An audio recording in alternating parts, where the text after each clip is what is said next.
கெட்டி மேளம் கொட்டுற கல்யாணம், மஞ்ச தாலி கட்டுற கல்யாணம், பூவிலங்கு மாட்டுற கல்யாணம், என்ன கல்யாணம் அடி கல்யாணம், உங்க கல்யாணம் அடி கல்யாணம். இந்த மாதிரி பாட்டு நிறையா பக்கம் கேள்விப்பட்டிருப்போம். எங்கே பாடும்? கல்யாண விசேஷத்தில், கல்யாண மண்டபத்தில் இந்த பாட்டு ஆரம்ப காலகட்டத்தில் எல்லா ரேடியோவிலையும் எல்லா ஃபங்க்ஷன்லேயும் இந்த பாட்டு தான் பாடுவாங்க. அப்படிப்பட்ட கல்யாணம் அப்படிங்கிறது சில பேர்த்துக்கு கரும்பாக இருக்குது, சில பேர்த்துக்கு கசப்பாக இருக்குது. கரும்பு யாருக்கு, கசப்பு யாருக்கு அப்படிங்கிறது தான் இந்த காலகட்டத்தில் மிகப்பெரிய கேள்விக்குறியாக இருக்குது.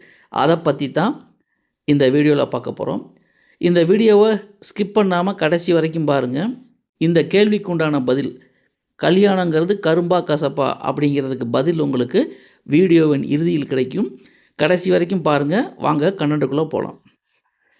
கல்யாணம் அப்படிங்கிறது ஆயிரங்காலத்து பயிர்.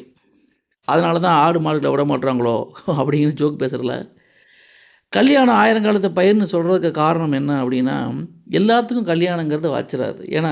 ஏன் அப்படி ஆயிரங்காலத்து பயிர்னு சொல்கிறாங்கன்னா, ஆரம்ப காலகட்டத்தில் விவசாயிகள் பயிர் செய்து அதை அறுவடை பண்ணக்கூடிய போதும்னு ஆயிரும். அப்போது அந்த கல்யாணம்ங்கிறது எல்லாத்துக்கும் நடக்குமா நடக்காதா அப்படிங்கிறது அவங்க ஜாதகத்திலே இருக்குது. ஆரம்ப காலகட்டத்தில் மக்கள் தொகை கம்மி, அதனால் எல்லாருக்கும் காலகாலத்தில் திருமணங்கிறது நடந்தது. காலம் மாற மாற இந்த காலகட்டத்தில் திருமணத்துக்கு என்ன எதிர்பார்ப்பாங்க? ஆணும் பெண்ணும் வேலைக்கு போகணும், சம்பாதிக்கணும், கார் இருக்கணும், வீடு இருக்கணும், பேங்க் பேலன்ஸ் இருக்கணும், ஆள் பார்க்க ஸ்மார்ட்டாக இருக்கணும். இதுதான் ஆணை பற்றி பெண்ணுக்கும், பெண்ணை பற்றி ஆணுக்கும் உள்ள பொதுவான கவலை. சரி, வேலைக்கு போகிறாங்க, கை நிறைய சம்பாதிக்கிறாங்க, கார் இருக்குது, பங்களா இருக்குது, வீடு இருக்குது, வண்டி வசதி எல்லாமே சூப்பராக இருக்குது. இருந்தாலும் ஏன் கல்யாணம் நடக்க மாட்டேங்குது? இதுதான் இன்றைய காலகட்டத்தில் $1 மில்லியன் கேள்வி. ஸோ யாருக்கு திருமணம் நடக்கும், யாருக்கு திருமணம் நடக்காது? எல்லா வசதி வாய்ப்பும், ஆள் அழகாக இருக்கார், பர்சனாலிட்டியாக இருக்கார், எல்லாமே இருக்குது. ஆனால் திருமணங்கிறது மட்டும் ஏன் கூடி வர மாட்டேங்குது அப்படிங்கிறது தான் இது வரைக்கும் விட யாருக்கும் தெரிய மாட்டேங்குது. அதுக்குண்டான முழுமையான காரணத்தை இந்த பதிவில் பார்க்கலாம். பொதுவாக திருமணங்கிறது ஒரு ஆண் ஜாதகம் எடுத்துக்கிட்டிங்கன்னா, லக்னம்ங்கிறது ஜாதகரை குறிக்கும், 7ஆம் இடம்ங்கிறது அவருக்கு வரக்கூடிய வாழ்க்கை துணையை குறிக்கும். எந்த ஒரு ஜாதகமாக இருந்தாலுமே 2ஆம் பாவமும் 7ஆம் பாவமும் ஒருபோதும் பாதிக்கப்படாமல் இருக்கணும்.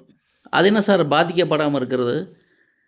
2ஆம் பாவாதிபதி 7ஆம் பாவாதிபதி இருவரும் திதிசூனியத்திலோ, நீசமாகவோ, அஸ்தங்கமாகவோ, வக்ரமாகவோ, பாதகத்திலோ, 6, 8, 12 மறையக்கூடாது. அதுக்கடுத்து இதை காட்டிலும் முக்கியமான கேள்வி, 2ஆம் அதிபதியும் 7ஆம் அதிபதியும் ஒருவருக்கொருவர் 6, 8ஆக இருக்கக்கூடாது. இந்த அமைப்பில் இருந்தால் அவர்களுக்கு திருமணங்கிறது ரொம்ப ரொம்ப ரொம்ப ரொம்ப தாமதமாகும். இப்போது ஒரு ஜாதகத்தில் 2ஆம் அதிபதியும் 7ஆம் அதிபதியும் 6, 8ஆக இருக்குன்னா, அந்த ஜாதகர் வேலைக்கு போவார், சம்பாதிப்பார், எல்லாமே கிடைக்கும். ஆனால் திருமணம் மட்டும் அமையாது. அதே சமயத்தில் 2ஆம் அதிபதியும் 7ஆம் அதிபதியும் ஏதாவது ஒரு வகையில் பாதித்தாங்கன்னா அவர்களுக்கும் திருமண வாழ்வை கேள்விக்குறி. 2, 7 பாவங்கள் கெட்டு போகாமல் ஒரு மனிதனுக்கு 2ஆம் தாரம் வாய்க்காது. அப்போ முதல்ல பார்க்க வேண்டியது, ஒரு மனிதனுக்கு திருமணம் நடக்குமா நடக்காதா அப்படின்னு சொல்கிறதுக்கு 2ஆம் பாவத்தையும் 7ஆம் பாவத்தையும் கண்டிப்பாக நாம் பார்க்க வேண்டும். இந்த பாவங்கள் இரண்டுமே கெட்டு போயிருந்தால் அதுக்காக வருத்தப்படக்கூடாது, அவர் கல்யாணமே நடக்காதா அப்படிங்கிற கான்செப்ட் கிடையாது. லக்னாதிபதியும் 7ஆம் அதிபதியும் பார்க்கணும். எந்த வகையிலாவது லக்னாதிபதிக்கும் 7ஆம் அதிபதிக்கும் ஏதாவது ஒரு வகையில் தொடர்பு, இருவரும் ஒருவருக்கொருவர் பார்வையாக இருந்தாலும் சரி, ஒரே ராசியில் இருந்தாலும் சரி, நட்சத்திர சார பரிவர்த்தனை பெற்றாலும் சரி, நமக்கு தேவை கான்செப்ட் என்ன? லக்னாதிபதியும் 7ஆம் அதிபதியும் ஏதாவது ஒரு வகையில் தொடர்பு கொண்டிருந்தால் அந்த நபருக்கு எப்படியாவது கல்யாணம் நடந்துடும். என்ன சார் இவ்வளோ பெருசாக இருக்கே, இதை தவிர வேறு என்ன அப்படின்னா, ஒரு ஜாதகத்தில் 2ஆம் பாவத்தில் சனி பகவான் இருந்தாலும் சரி, 2ஆம் பாவத்தை சனி பகவான் பார்த்தாலும் சரி, லக்னத்தில் சனி பகவான் இருந்தாலும் சரி, 7ஆம் பாவத்தில் சனி பகவான் இருந்தாலும் சரி, அல்லது லக்னாதிபதியும் சனி பகவானும் சேர்ந்திருந்தாலும் சரி, லக்னாதிபதியை சனி பகவான் பார்த்தாலும் சரி, இதெல்லாம் ஜாதகத்தில் திருமணத்துக்கு தடையை கொடுக்கக்கூடிய மிக மிக மிக மிக முக்கியமான தகவல்கள். அப்போ இதெல்லாம் நீங்கள் பாருங்கள். கண்டிப்பாக ஒருத்தருக்கு திருமண தடையாகுதுன்னா, நான் சொன்ன இந்த கருத்துக்களில் கண்டிப்பாக வந்திருக்கும். அப்படி வந்தனால தான் அவங்களுக்கு திருமணம் விரைவில் நடக்க மாட்டேங்குது. அப்போது இதுக்கு என்னதான் வழி? அப்போ இவங்க திருமணம் பண்ணக்கூடாதா அப்படின்னா, திருமணம் நடக்கும். எப்போ நடக்கும்னா 30 வயதுக்கு மேல. என்ன சார் இந்த காலகட்டத்தில எல்லாருக்குமே 35 வயசு ஆகி கல்யாணம் நடக்கல. இதில என்ன 30 வயசுன்னு சொல்கிறீங்கன்னு நீங்க கேட்குறது புரியுது. இது மட்டுமே காரணம் அல்ல. அப்போ இருவருமே ஒரு ஜாதகத்தில ஆணுடைய ஜாதகமும் பாதிக்கப்பட்டிருக்கு, பெண்ணுடைய ஜாதகம் மேற்சொன்ன அமைப்பில இருந்தா, இவங்க லைஃப் பார்ட்னர பத்தி எந்த விதமான எதிர்பார்ப்புகளும் வைக்கக்கூடாது. எனக்கு அப்படிப்பட்ட அஜித் குமார் மாரி மாப்பிள்ளை வேணும், இப்படிப்பட்ட மாப்பிள்ளை வேணும். அப்படிங்கிற எந்த விதமான எதிர்பார்ப்புகள் இல்லாமல் திருமணம் நடந்தா போதும் அப்படிங்கிற மென்டாலிட்டிக்கு வந்தா, அப்பதான் இவர்களுக்கு திருமண வாழ்வு செட் ஆகும். என்ன சார் இந்த காலகட்டத்தில போய் யாராவது அப்படி இருப்பாங்களா? அதனால தான் பிரச்சனை. எதிர்பார்ப்புகளை குறைத்துக் கொள்வதற்கு நாம் யாரும் தயாராக இல்லை. கொடுப்பனை என்ன சொல்றது? உங்க ஜாதகம்ங்கிறது நீங்க வாங்கி வந்த வரம். உங்க ஜாதகங்கிறது உங்களுடைய கிராஃப். அதில தெளிவா போட்டிருக்கு. உங்களுடைய திருமண வாழ்க்கை இப்படி தான் இருக்குன்னு போட்டிருக்கு. இதை மீறி சில பேர் அப்போ காதல் திருமணம் பண்ணுறாங்களே அவங்க நல்லா தான் இருக்காங்கன்னா எத்தனை பேரை பார்த்துருக்கீங்க? காதல் திருமணம் பண்ணி ஃபெயிலியர் ஆனது எத்தனை பேர்?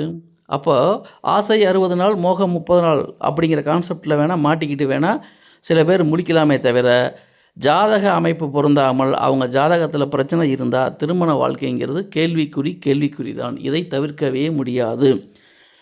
அப்போ நீங்கள் சொன்ன இந்த எல்லா அமைப்புமே இருக்குது ஒரு ஜாதகத்துக்கு. அப்போ அவங்க கல்யாணமே நடக்காதா அப்படின்னு கேட்டால், கல்யாணம் நடப்பதற்கு வாய்ப்புகள் உண்டு.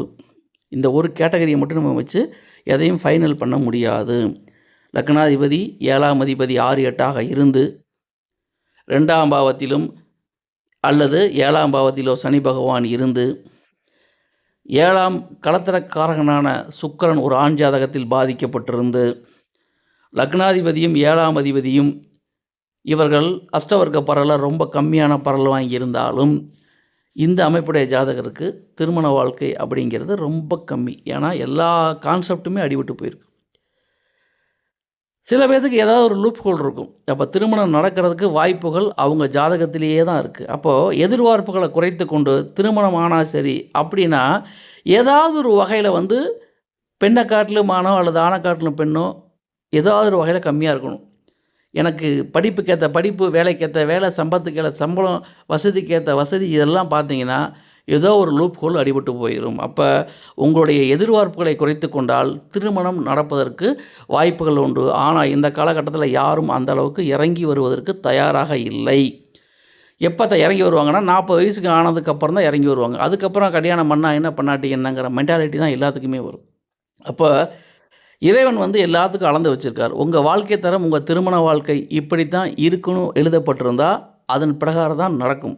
அப்போ நீங்கள் என்ன புரிஞ்சுக்கணும், நமக்கு வாழ்க்கை துணை ஒன்று வேணும் அப்படிங்கிற கான்செப்டுக்கு வந்துட்டால் எதிர்பார்ப்புகளை குறைத்து கொண்டு ஒரு பெண்ணை நீங்கள் மனதார வாழ்க்கை துணையாக ஏற்றுக்கொள்வதற்கு சம்மதித்தால் அந்த வாழ்க்கை உங்களுக்கு நல்லாயிருக்கும். அதை தவிர எனக்கு வேலைக்கு போகணும், சம்பாதிக்கணும், எல்லா ஸ்டேட்டஸும் எதிர்பார்த்தீங்கன்னா இந்த அமைப்புடைய ஜாதகருக்கு திருமண வாழ்க்கை அப்படிங்கிறது தள்ளிக்கொண்டே போகும். அப்போ என்ன போகும், ரொம்ப தேடி 35 வயசு 36, 37, 38 பக்கம் கல்யாணம் கடைசி காலகட்டத்தில் கடைசியில் ஏதோ ஒரு பொண்ணு கிடைச்சா போதுங்கிற மனநிலைக்கு வந்துடுவாங்க. அப்போ ஜாதகம் அப்படிங்கிறது உங்கள் திருமண தடையை சொல்லாது, உங்கள் வாழ்க்கையுடைய ஸ்டேட்டஸையே சொல்லும். அப்போ எப்போ இருந்தாலும் உங்கள் ஜாதகத்தை பார்த்துட்டு உங்கள் திருமண வாழ்க்கை எப்படி இருக்கும் அப்படிங்கிறத தெரிஞ்சுக்கிட்டு அதுக்கு தகுந்த மாதிரி உங்களுடைய எண்ணங்களை மாற்றி அமைத்து கொண்டால் நிச்சயமாக திருமண வாய்ப்பு என்பது அனைவருக்கும் உண்டு. இந்த காலகட்டத்தில் யாரும் இறங்கி வருவதற்கு தயாராக இல்லை. எல்லோருடைய எதிர்பார்ப்புகளும் எல்லை மீறி போய்விட்டது. அப்போ நீங்களாக பார்த்து எனக்கு இது போதும்னு என்னைக்கு மனசு இறங்கி வர்றீங்களோ அப்போ தான் திருமணம் நடக்கும். நான் சொன்ன தகவல்கள் எல்லாமே முழுக்க பொதுவான தகவல் தான். ஒவ்வொருத்தருடைய தனிப்பட்ட ஜாதகத்தை பார்த்து அதில் என்ன லூப் ஹோல் இருக்குன்னு கண்டுபிடிச்சி அதை நோக்கி நாம் ட்ராவல் பண்ண ஆரம்பித்தா நிச்சயமாக திருமண வாய்ப்புகள் கூடி வரும் அப்படிங்கிறது உங்களுக்கு ஆறுதல் அளிக்கக்கூடிய செய்தி.